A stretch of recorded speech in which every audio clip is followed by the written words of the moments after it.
This is the Palram-Canopia Lean-To, 8x4. It sits against a wall you already have, so it suits a narrow yard or the side of a garage. Before you build anything, open the boxes and check every part against the parts list. A missing piece is far easier to sort out now than halfway through. Then get your base ready.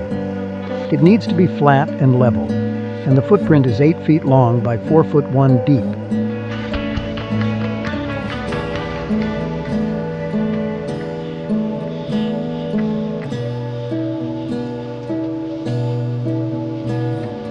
Wear gloves and safety goggles from here on. The panel edges and the extruded aluminum sections can catch you, and this is the step people tend to skip.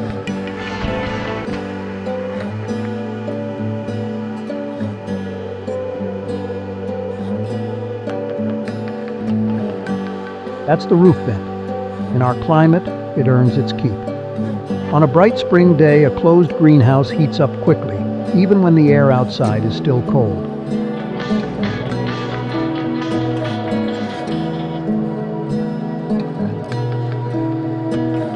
Full instructions come in the box, and you can download the manual free anytime from the product page on our website. If anything arrives missing or damaged, use the parts and warranty form there too. And if you're still working out which greenhouse fits your yard, come and find us at Canada Greenhouse Kits and start a live chat. A real person will help you, helping Canadians grow since 2007.